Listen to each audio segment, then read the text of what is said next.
Yesterday it rained, watched everything wash away. It took some time to dry before I could feel okay. I used all my tools, foundation of clay. You kept digging this hole, but climbing's not my forte. Karya ilmiah adalah suatu karya tulis yang dibuat untuk memecahkan suatu permasalahan dengan landasan teori dan metode-metode ilmiah. Biasanya, karya ilmiah berisikan tentang data, fakta, dan solusi mengenai permasalahan yang diangkat. Penulisan karya ilmiah dilakukan secara runtut dan sistematis.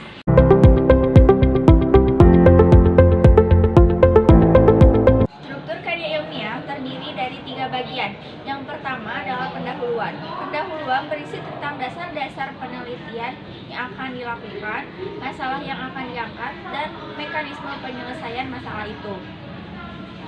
Yang kedua adalah isi dan pembahasan. Isi dan pembahasan terdiri dari 1 bab atau lebih. Jumlah bab pada bagian ini tergantung pada poin pembahasan dan pembedahan dari bahan penelitian.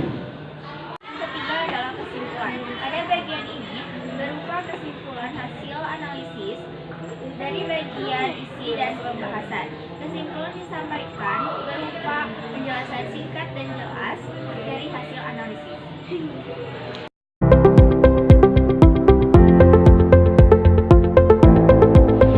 Jenis-jenis teks karya ilmiah terbagi menjadi 13. Yang pertama, paper atau makalah. Yang kedua, skripsi S1. Yang ketiga, tesis S2. Yang keempat, disertasi S3. Yang kelima, textbook. Yang keenam, handbook. Yang ketujuh, diktat. Yang kedelapan, manual book. Yang kesembilan, kamus. Yang ke-10, modul. Yang ke-11, ensiklopedia. Yang ke-12, jurnal. Dan yang ke-13 ialah laporan.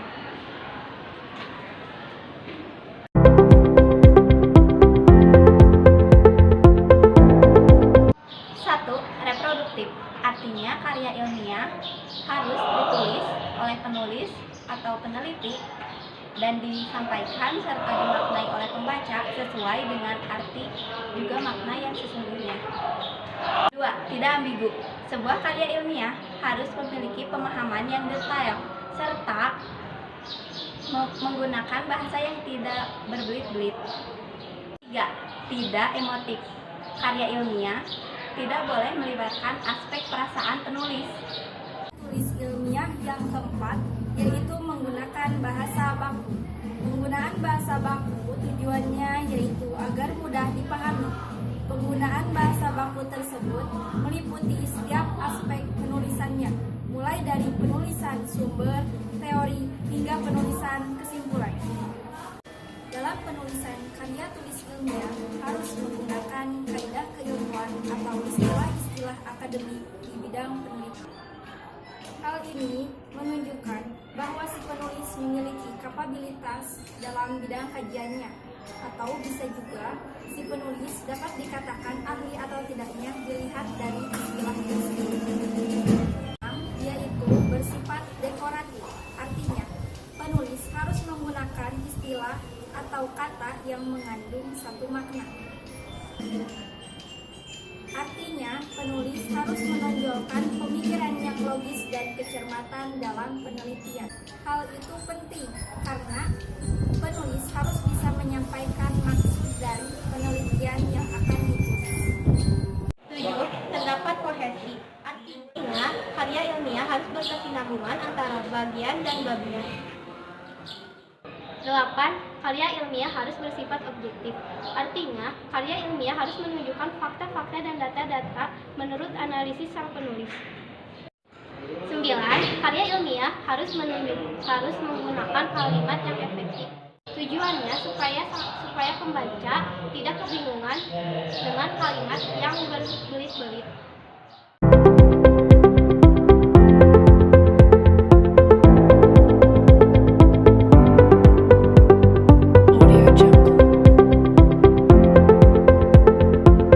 Paper adalah jenis karya tulis ilmiah yang ditulis secara terperinci berfungsi dan merupakan hasil dari suatu penelitian atau aktivitas sejenis.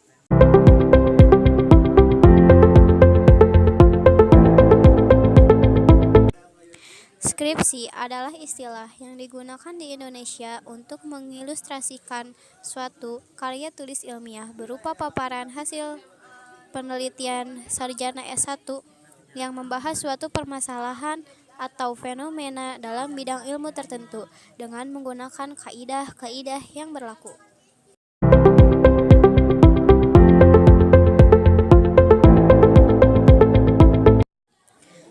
Tesis adalah pernyataan atau teori yang didukung oleh argumen yang dikemukakan dalam karya tulis ilmiah untuk mendapatkan gelar kesarjanaan pada perguruan tinggi. Tesis juga dapat berarti sebuah karya tulis ilmiah resmi akhir seorang mahasiswa.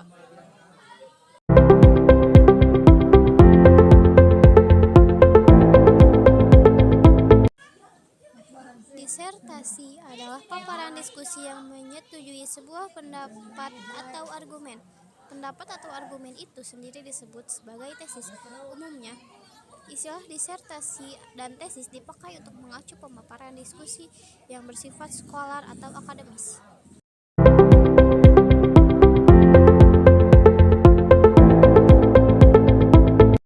Textbook adalah buku yang memberikan petunjuk dalam sebuah pelajaran, khususnya di sekolah.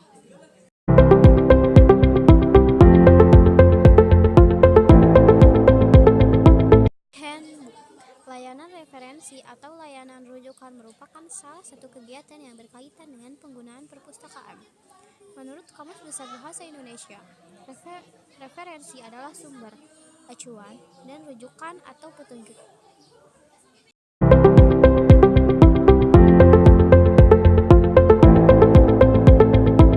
Diktat adalah bahan pembelajaran yang disusun berdasarkan kurikulum dan silabus, terdiri dari bab-bab memuat detail penjelasan referensi yang digunakan, memiliki standar jumlah halaman tertentu, dan biasanya dipersiapkan atau dikembangkan sebagai buku.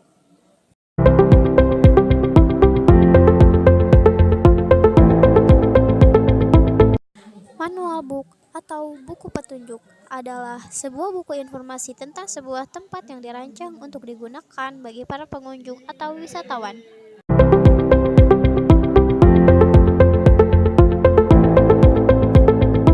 Modul adalah suatu paket belajar yang berisi satu unit materi belajar yang dapat dibaca atau dipelajari seseorang secara mandiri.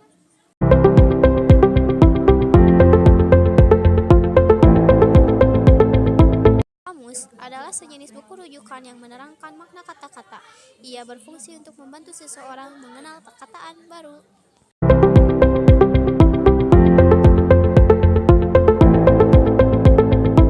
Ensiklopedia adalah karya referensi atau ringkasan yang menyediakan rangkuman informasi dari semua cabang pengetahuan atau dari bidang tertentu.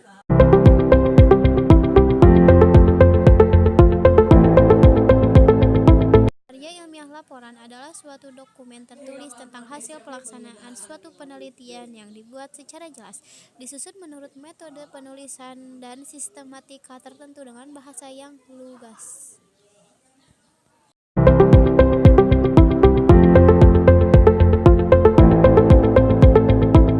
Jurnal ilmiah adalah proses publikasi dan contoh.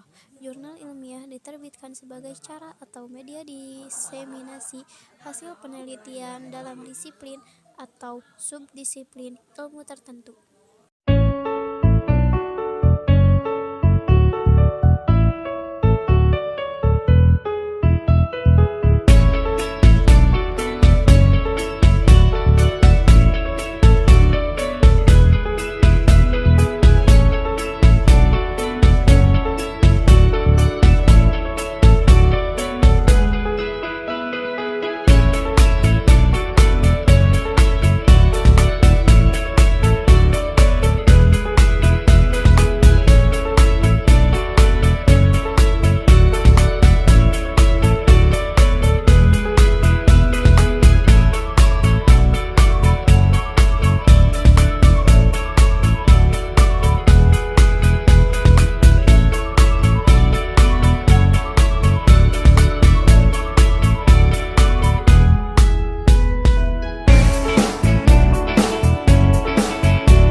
using Powtoon.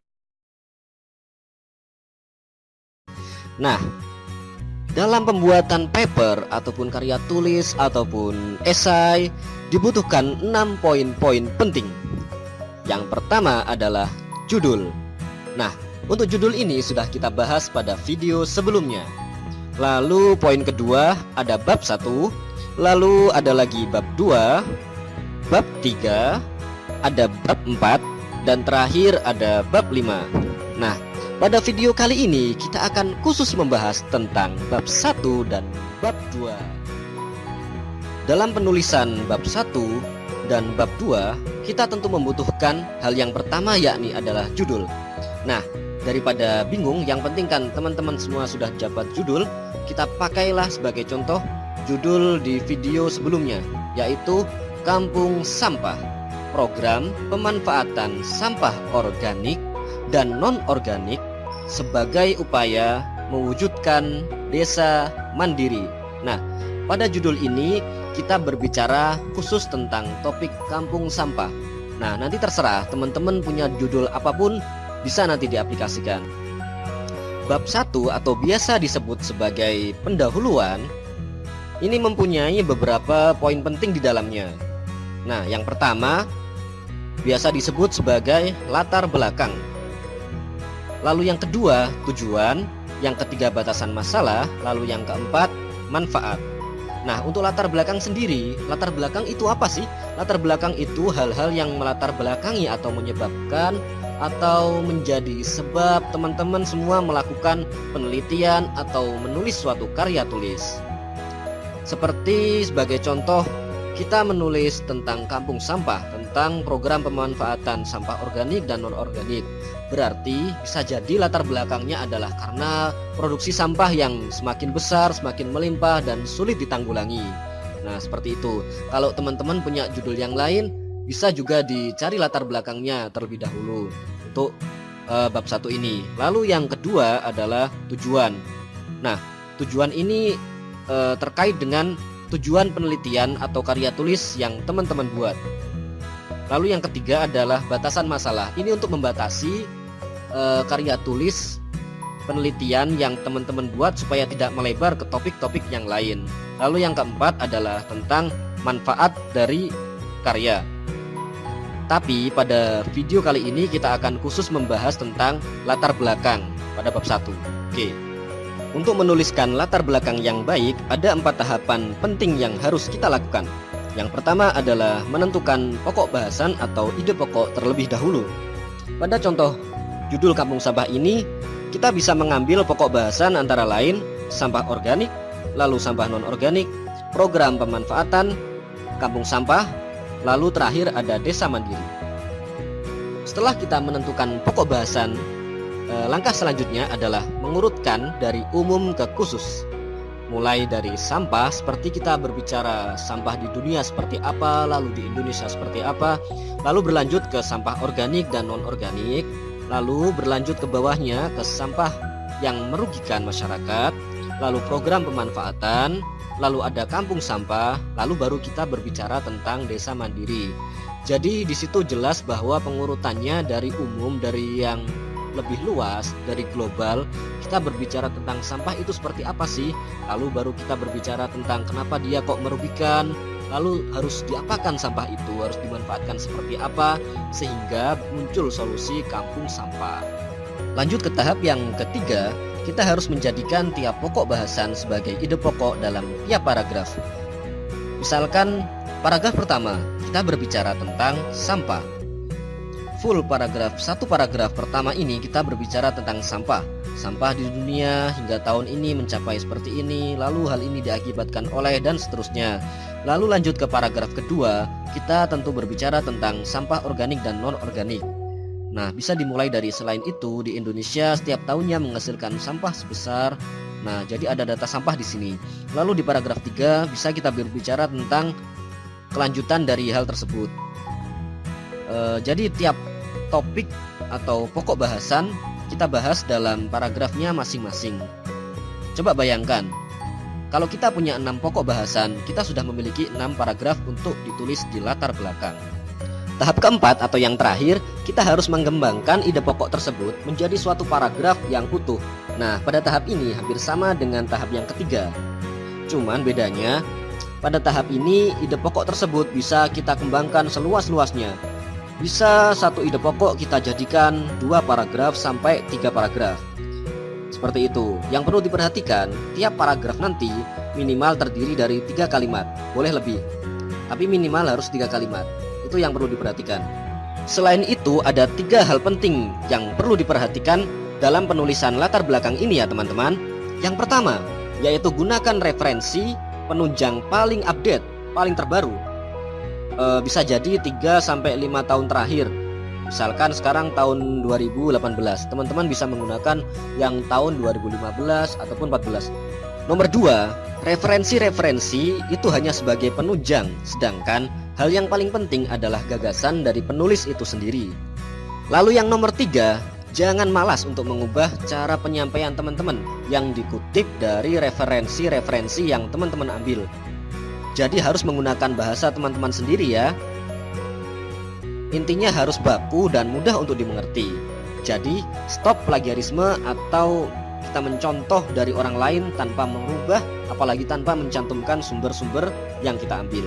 Sekarang kita pindah topik untuk membahas bagaimana cara menuliskan bab 2 atau sering disebut sebagai tinjauan pustaka. Bisa jadi dasar teori atau juga dikenal sebagai studi literatur atau juga kajian pustaka. Dalam menuliskan suatu tinjauan pustaka, hal yang pertama yang perlu diperhatikan adalah pokok bahasan yang digunakan itu sama dengan pendahuluan, akan tetapi lebih disempurnakan lagi. Jadi kita membahas sama tentang sampah, lalu sampah organik seperti apa, non-organik seperti apa, program pemanfaatannya seperti apa, lalu kampung sampah itu, dan seterusnya.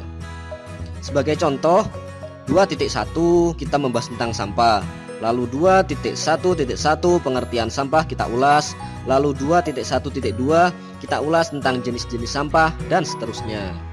Langkah selanjutnya adalah subbab, disusun dari yang cakupannya luas atau global ke sempit. Nah, intinya kita harus menyusunnya mengarah ke fokus penelitian atau penulisan yang kita maksud atau yang kita buat. Seperti kita awali dari penjelasan sampah, lalu pemanfaatan sampah seperti apa, lalu berlanjut ke akhirnya fokus penelitian kita ingin membuat desa mandiri. Seperti itu. Lalu langkah yang ketiga adalah tiap subbab yang kita tulis dapat terdiri dari beberapa referensi penunjang. Jadi satu paragraf ini bisa lebih dari satu referensi ya teman-teman. Lalu yang perlu diperhatikan referensinya harus update, harus terbaru. Misalkan yang pertama kita nyantumkan dari sumber ini, lalu yang kedua dari sumber B, lalu yang ketiga dari sumber C. Jadi itu membuat sesuatu yang kita tulis atau karya yang kita tulis lebih terpercaya karena referensinya banyak ya teman-teman. Langkah yang keempat adalah ubah kalimat dari referensi yang kita ambil dengan bahasa-bahasa kita sendiri. Yang penting adalah kita tidak merubah isi dari referensi yang kita ambil tersebut. Nah, keuntungannya kita bisa mengurangi plagiasi dari karya yang kita tulis. Oke, bagaimana teman-teman? Mudah kan caranya?